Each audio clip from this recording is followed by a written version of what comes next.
চলে আসলাম কমলা বাগানেতে। দেখবেন এই ভিডিওতে আমাদের বাংলাদেশের মাটিতে এরকম সুন্দর কমলা চাষ হয়। দেখতেই পাচ্ছেন কত সুন্দর হলুদ হয়ে আছে গাছে কমলা। বাংলাদেশের মাটিতে বিদেশি কমলা চাষ হচ্ছে। ইমরান হোসেনের বাগানে থোকায় থোকায় ধরে আছে বিদেশি কমলা। হলুদ প্রত্যেক গাছে প্রায় 60 থেকে 70 কেজি কমলা ধরে আছে। দেশের বিভিন্ন এলাকা থেকে লোকজন এখানে সরাসরি গাছ থেকে পেড়ে কিনে নিয়ে যায়। প্রথম আমি যখন বাগানটা সৃজন করি সেই সময় আমাদের কৃষি বিভাগ থেকে সর্বপ্রথম আমি ট্রেনিং নিই।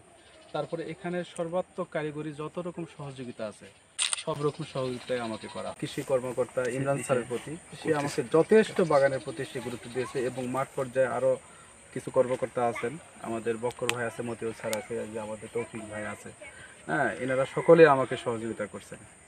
আসলে এই চাষে আসার আগে কৃষি বিভাগ থেকে একটা ট্রেনিং, ন্যূনতম একটা ট্রেনিং নিয়ে তারপরে এই চাষে আসতে হবে। ইমরান হোসেনের বাগানে প্রতিদিন ভিড় করতেছে।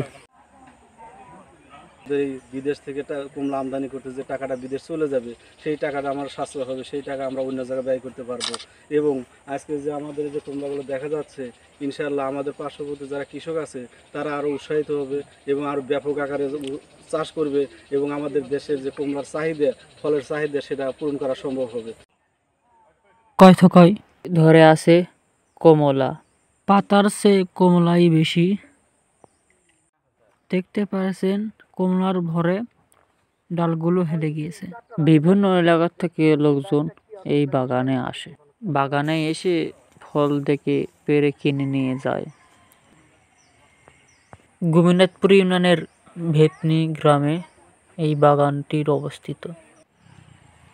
সবাই বেশি বেশি ভিডিওটি শেয়ার করুন এবং আপনারা সবাইকে জানান আমাদের জয়পুরহাটের মাটিতে কমলা চাষ হচ্ছে। সবাই বেশি বেশি ভিডিওটি শেয়ার করুন এবং আমাদের এই ভিডিওটি দেখতে থাকুন। দেখতেই পারছেন শুধু কমলা, পাতার চেয়ে কমলাই বেশি। হলুদ হলুদ হয়ে আছে, কমলা একদম পেকে গিয়েছে। বিভিন্ন যা প্রদর্শনী দেই যে তাদেরকে দেখায় যে দেখেন আমাদের এই জিনিসগুলো ভালো। কাজে আমরা এটা প্রদর্শনী হিসেবেই আমার কৃষক ভাইরা যেন এসে দেখে যদি তাদের কাছে মনে হয় যে না ঠিকই আসলে ভালো, তাহলে গ্রহণ করবে। আর যদি মনে করে যে না এটা তাদের লাভ হবে না, তাহলে গ্রহণ করবে না। তো আশা করি ইনশাল্লাহ তারা গ্রহণ করবে, তার কারণ আমাদের দেখি তো আমাদের নিজেদের সবারই পছন্দ হয়েছে এবং ইনশাল্লাহ আমাদের আশা করি যে জয়পুরহাটে পুরো এলাকায় ছড়ায় যাবে এবং পার্শ্ববর্তী এলাকায় ছড়ায় যাবে। আমি মোহাম্মদ ইসমাইল হোসেন, উপপরিচালক কৃষি শ্রম অধিদপ্তর, অতিরিক্ত পরিচালকের কার্যালয়, বগুড়া অঞ্চল, বগুড়া। দূর দূরান্ত থেকে লোকজন এই বাগানে সরাসরি গাছ থেকে পেড়ে কিনে নিয়ে যায়। এখানকার কমলা খুবই মিষ্টি, খুবই সুস্বাদু। আমাদের এই ভিডিওটি ভালো লাগলে অবশ্যই লাইক, কমেন্ট, শেয়ার করে পাশে থাকবেন। ধন্যবাদ সবাইকে।